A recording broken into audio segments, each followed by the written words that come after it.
الرجيم. بسم الله الرحمن الرحيم. الحمد لله والصلاة والسلام على رسول الله وعلى آله وصحبه ومن والاه. نحمد الله تعالى على نعمة الإسلام وعلى نعمة الإيمان، ونسأل الله تعالى أن يوفقنا للخير ويعيننا عليه. ما زلنا مع الاستعداد لشهر الصيام، شهر رمضان المبارك الذي أكرمنا الله سبحانه وتعالى به، فنسأل الله أن يبلغنا رمضان وأن يوفقنا حتى نغتنمه ونجتهد فيه ما وسعنا الاجتهاد. فإن الإعداد للعمل والتفكير فيه والتخطيط له على التوفيق. الإنسان لو وفقه الله تعالى باش يستعد لواحد الحاجة الخير، فهذا أيضا يدل على التوفيق ويدل على أخذ الأمور بما يناسبها من الجد. الإنسان زعما كتدل على أنه راه باغي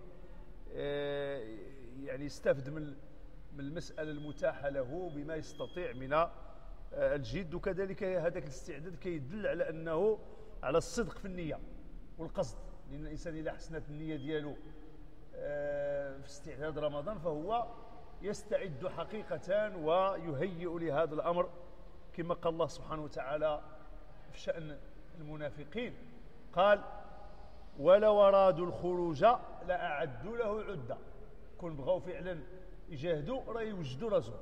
إذن فكذلك اللي بغى يدي واحد الأجر كبير ويدي رضوان الله ويدي الجنة إذن لابد كيوجد راسه، ماشي يقول لك صافي راه حنا بحال داك الشيء اللي جاب الله وهذاك، لا، كيجتهد.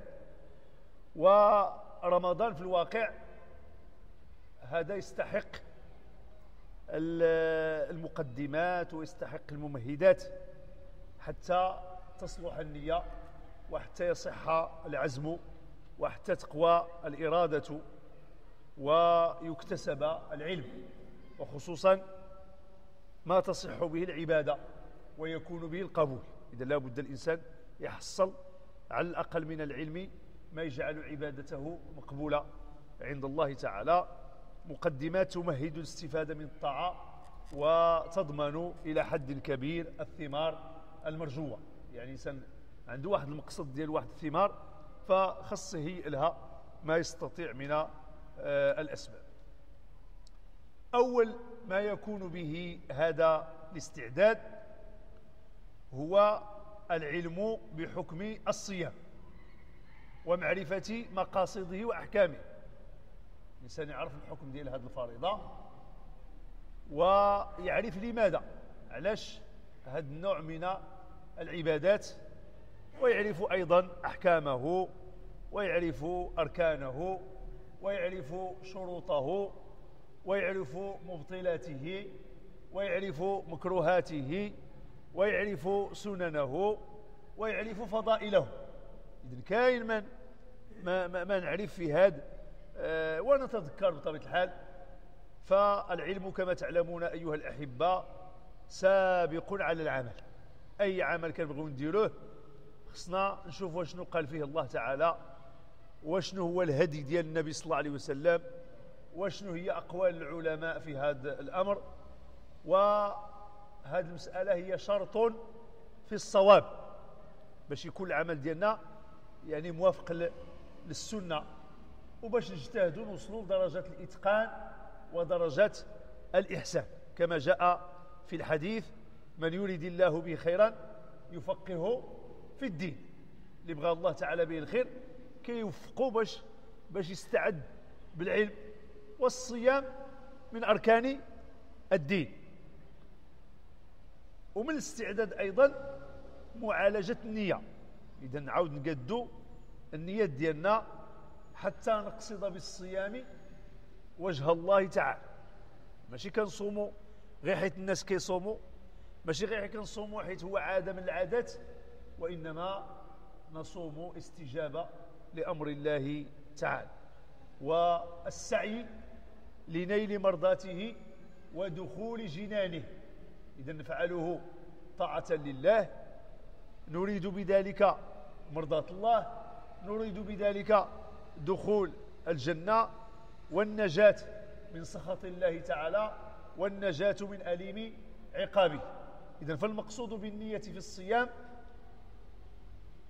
المقصود بالنية هو الكف عن تناول المفطرات، أنك كتنوي أنك سوف تكف، أي تمتنع، تكف عن تناول المفطرات كلها من طلوع الفجر إلى غروب الشمس امتثالا لأمر الله. إذن أنك كتنوي غتحبس على المفطرات التي تفسد الصيام من طلوع الفجر في كل يوم من أيام رمضان إلى غروب الشمس، وذلك امتثالا لأمر الله تعالى وتقربا إليه سبحانه. وكنعرفوا شنو في التقرب إلى الله تعالى، كما جاء في الحديث القدسي: وما تقرب إلي عبدي بشيء أحب إلي مما افترضته عليه، ولا يزال عبدي يتقرب إلي بالنوافل حتى أحبه. إذا الإنسان إذا مشى حتى يربح المحبة الله يعني نال كل خير بإذن الله تعالى. فإذا ما كانش هذا الأصل الأول هذه النية فلا اعتبار بالصوم، فلا اعتبار به إذا كان شي واحد مثلا القصد ديالو غير الرياضة النفسية، يعني بغى يشوف راسو واش كيصبر ولا ما كيصبرش، يعني رياضة النفس كتسمى. إذا كان القصد ديالو الرياضة النفسية، أو لا كان القصد ديالو باش ينقص الوزن مثلا، ينقص الوزن، أو الإضراب على الطعام، مثلا شي واحد عنده شي مقصد آخر إضراب على الطعام، أو الإمساك عن الإفطارات تشاغلا بعمل، يعني ما كلاش حيت غير مشغول، ماشي زعما راه ناوي يصوم، بقى مشغول في الخدمة ما كلاش، أو استغراقا فيه ونسيانا، استغرق في العمل أو نسيه، أو تقليدا كيصوم لحيت الناس كيصوموا، أو احتراما لعادة الصائمين، تيقول لك وانا في وسط الناس الصايمين كتجيني في شكل ناكل.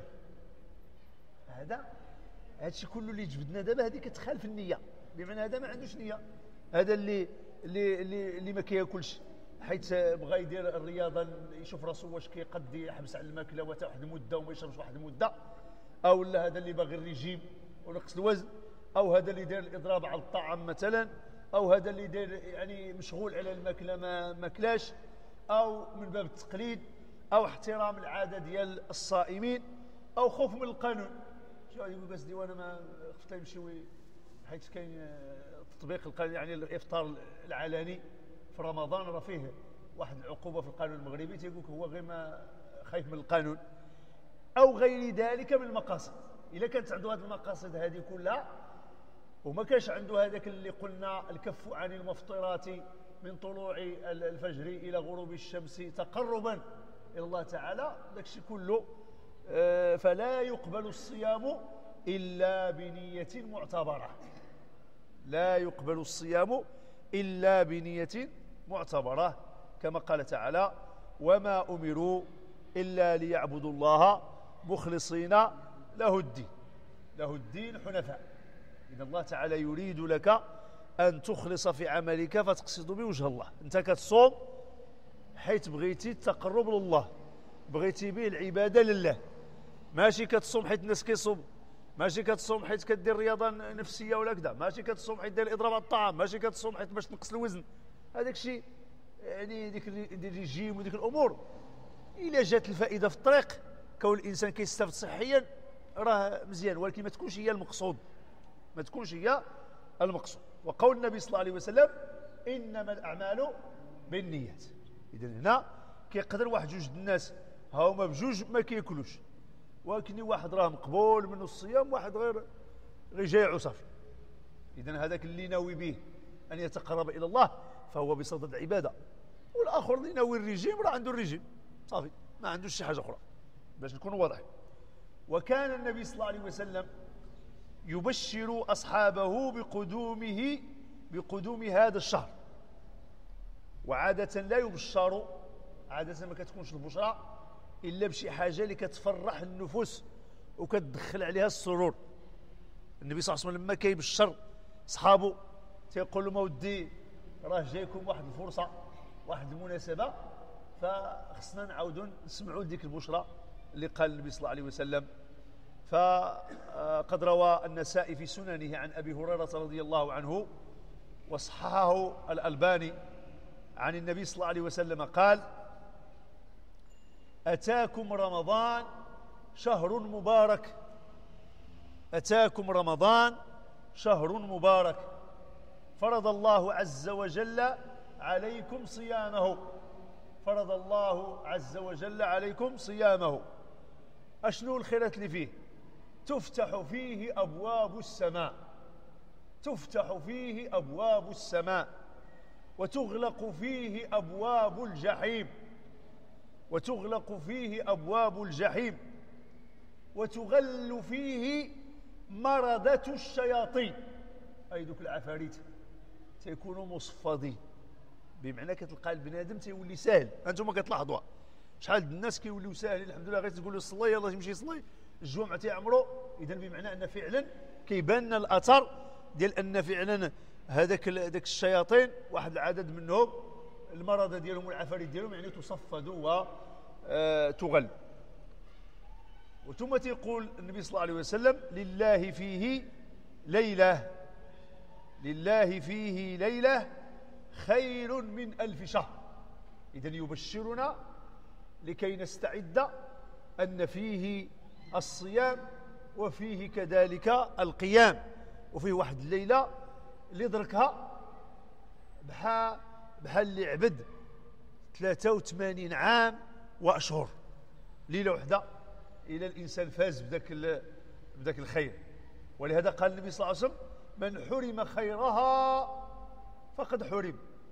زعما اللي ضيع ديك الفرصة وهو ما عرفش راسو واش غادي يحيا لرمضان الاخر. نطلب الله تعالى يبلغنا الان رمضان، ولكن راه شحال الناس صلاو معنا في هذا المسجد وحضروا معنا في رمضان السابق، ولكن انتقلوا الى رحمه الله تعالى. ما يعني ما هما كون نسولهم نقولوا واش هذاك رمضان هو الاخر في حياتك، ما عرفش. إذا فلهذا احنا ما عارفينش إلا حيانا الله تعالى رمضان واش هذا هو رمضان اللي الاخر ولا قبل الاخير. إذا فلهذا الانسان كل ما جاتو شي مناسبه اغتنمها، لان ما عرفش راسو واش غاعاود غتتاح له فرصه اخرى. وكما كنعرفوا الموت ماشي خاصه غير بالاعمار. كم من شيخ اطال الله عمره، وكم من مريض تا كيقولوا مشى عاود تيتقعد، وكم من صحيح سليم معافى. انتم كتشوفوا تا احيانا تا الرياضيين كاع هو القوه في وسط الملعب تيدير ها مشى طاح صار له شي عرق كذا القلب. المهم تيهمنا هو انه الانسان ما يغرو لا صغار العمر وما يغروش الصحه والعافيه، يقول انا راه مازال. دائما الانسان يدير الموت بين عينيه. كيكون لا قدر الله امراض الخطيره، كيكون حوادث، كيكون الموت الفجائي، يعني اذا فالانسان ما عليه الا ان يستعد. غادي نعاودوا هذا الحديث هذا اللي كيبشر به النبي صلى الله عليه وسلم الامه ديالو، ويقول لهم ما به يستعدون لاستقباله: اتاكم رمضان شهر مبارك، فرض الله عز وجل عليكم صيامه، تفتح فيه أبواب السماء، وتغلق فيه أبواب الجحيم، وتغل فيه مرضة الشياطين، لله فيه ليلة خير من 1000 شهر، من حرم خيرها فقد حرم. وقال ابن رجب رحمه الله: بلوغ شهر رمضان وصيامه نعمة عظيمة. تقول لك يكفي أن الله تعالى طول لك العمر حتى تدرك رمضان، راه هذيك واحد نعمة كبيرة. بلوغ شهر رمضان وصيامه نعمة عظيمة على من أقدره الله عليه. قاع اللي قد يصوموا راه هذيك واحد نعمة كبيرة.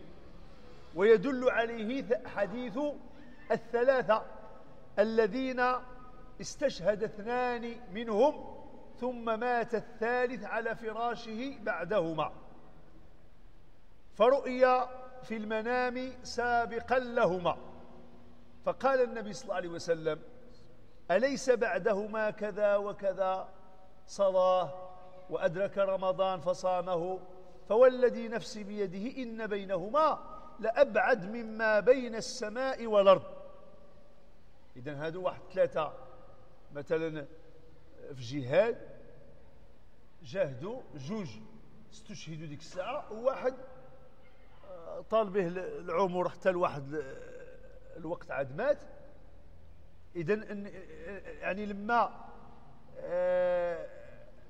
شي واحد شاف هذاك الثاني في المنام قال لك بأنه حصل يعني عدد من، رآه أنه قد حصل عددا من الحسنات، فكأنه تساءل قال بأن يعني راه كلهم مجاهدين، كيفاش الآخر سبقهم؟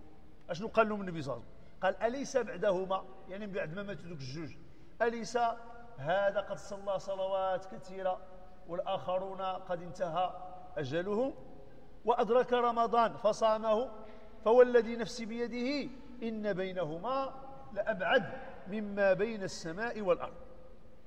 إذن بمعنى أن قد ما الله تعالى أعطاك الفرصة ديال العمر، راه هذيك واحد النعمة باش تزيد من الحسنات وتزيد من الطاعات، ماشي تزيد من الفجور وتزيد من الطغيان. فبلوغ رمضان كان من أمان السلف، كما قال المعلى ابن الفضل رحمه الله، قال لك السلف الصالح كانوا يدعون الله 6 أشهر أن يبلغهم رمضان، ثم يدعونه 6 أشهر أن يتقبل منهم. إذن بمعنى بحال كيعيشوا النفسية رمضان في العام كله، كيفوت رمضان كيبداو يدعوا الله تعالى نص العام باش يقبل لهم هذاك رمضان اللي فات، عاود تيوصل نص العام تيبقى له واحد الشهور مثلا، كيبداو يدعوا الله تعالى يبلغهم رمضان الآخر. إذن كانوا يدعون الله 6 أشهر أن يبلغهم رمضان، ثم يدعونه 6 أشهر أن يتقبل منه. وقال يحيى ابن أبي كثير رحمه الله: كان من دعائهم اللهم سلمني إلى رمضان، اللهم سلمني إلى رمضان، وسلم لي رمضان، وتسلمه مني متقبلا، بلغني رمضان ويسر لي باش نصوم هذاك الشهر وتقبله مني يا ربي. إذن كان من دعائهم اللهم سلمني إلى رمضان، وسلم لي رمضان، وتسلمه مني وتسلمه مني متقبلا. ومن أحسن ما نستقبل به هذا الشهر العظيم هو التوبة إلى الله تعالى. الإنسان كل واحد منا محتاج باش يجدد التوبة لما عرفه بعد رمضان الماضي من التقصير ومن الهفوات ومن الأخطاء. فلهذا لا بد للمؤمن أن يستعد بهذا الأمر بالتوبة إلى الله تعالى. روى البخاري في صحيحه عن عائشة رضي الله عنها قالت: كان رسول الله صلى الله عليه وسلم، يعني النبي صلى الله عليه وسلم كان يعيش مع الصيام ليس فقط شهرا في السنة، وإنما كان يصاحب معه هذه العبادة يعني باستمرار، يعني ب3 أيام في كل شهر، وبالاثنين والخميس، ويعني يكثر من الصيام في شعبان، ويصوم عاشوراء والعشر من ذي الحجة ويوم عرفة. إذن فالمسلم أصلا ما كتكونش هذه العبادة غريبة عليه من العام حتى العام، المفروض أنها تصاحبه. روى البخاري في صحيح عن عائشة رضي الله عنها قالت: كان رسول الله صلى الله عليه وسلم يصوم حتى نقول لا يفطر، ويفطر حتى نقول لا يصوم، فما رأيت رسول الله صلى الله عليه وسلم استكمل صيام شهر إلا رمضان. وما رأيته أكثر صياما منه في شعبان، وما رأيته أكثر صياما منه في شعبان. وفي رواية أخرى للبخاري أيضا فيها زيادة، فيها فائدة، عن أبي سلمة عن عائشة رضي الله عنها حدثته قالت: لم يكن النبي صلى الله عليه وسلم يصوم شهرا أكثر من شعبان. لم يكن يصوم شهرا أكثر من شعبان، زعما شعبان كيصوم فيه أكثر من الشهور الآخرين. فإنه كان يصوم شعبان، يعني في هذه الرواية هذه، فإنه كان يصوم شعبان كله، وكان يقول: خذوا من العمل ما تطيقون. هو كيصوم وتيقول الناس ديروا انتم اللي تقدوا عليه. خذوا من العمل ما تطيقون فإن الله لا يمل حتى تملوا. وأحب الصلاة إلى النبي صلى الله عليه وسلم ما دوم عليه وإن قلت، وكان إذا صلى صلاة داوم عليها. إذن هذا الحديث كيجمع العبادة ديال الصيام والعبادة ديال الصلاة، وينبه لأن الناس الأساس هو يبقى مستمر الخير عندهم، ماشي يكثروا واحد الوقت وعاود ثاني ينقطعوا تماما. إذن قلنا من أحسن ما نستعد به لهذا الشهر الفضيل هو أن نستقبله بتوبة نصوح وأوبة صادقة ومراجعة عميقة لذواتنا. كل منا يراجع نفسه، فليس هناك من يعرف نفسك بعد الله غيرك. ما كاينش شي واحد اللي عارف الأحوال ديالك أكثر منك أنت. كل واحد عارف النقص اللي عنده، وعارف العيوب اللي عنده، وعارف الزلات ديالو. إذن تعرف زلات نفسك، وتعرف غدراتها، وتعرف فجورها، وتعرف حيلها، وتعرف صدقها، وتعرف كذبها، وتعرف وسعها، وتعرف تقصيرها. فهذه فرصة جديدة ومضمار للسباق. إذن هذه واحد الحلبة، واحد المجال فتح نحو الخيرات وتجاوز العثرات. فلا تخلف أخي الموعد ويسبقك السابقون. إذن كتجيك واحد الفرصة خصك تغتنمها. كتب الإمام الحسن البصري رحمه الله عن شهر الصيام يقول: إن الله تعالى قد جعل رمضان مضمارا لخلقه. يعني واحد المضمار هو واحد المجال ديال السباق، واحد المساحة ولا واحد الملعب، يعني جعله مضمارا لخلقه يستبقون فيه بطاعته، يعني يتسابقون في أمر الطاعات. فسبق قوم ففازوا، فسبق قوم ففازوا، وتخلف آخرون فخابوا.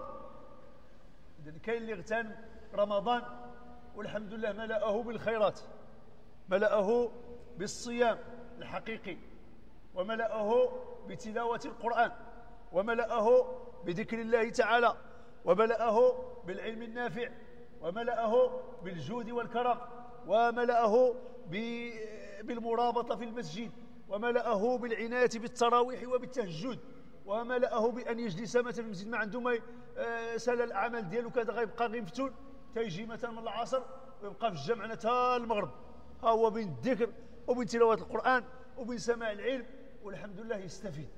المهم يدير بمعنى رمضان تيحاول يكون مختلف على الشهور الأخرى، ماشي رمضان غير نبدلوا ثاني الديكور ديال الطبلة وكذا ونتفننوا ها الشباكية ها الزميطة ها الحريرة ها وكنبداو نكدسوا. يعني هذا هو رمضان؟ ولا بنادم يبدا سهر بالليل ثاني تيبقى شادها سهر تيقرب. شوف دابا سبحان الله تيقرب وقت السحور ويقرب وقت التهجد وينعس، مثلا تيمشي حتى للجوج ولا هكذا وينعس، مشى الفجر مشات السنة السحور ويبقى نعس ثاني خامر. علم الله فوقاش غينوض الا كان خدام او حتى كتبقى شي نص ساعه الخدمه، والا ما كانش خدام خلاص تا الظهر.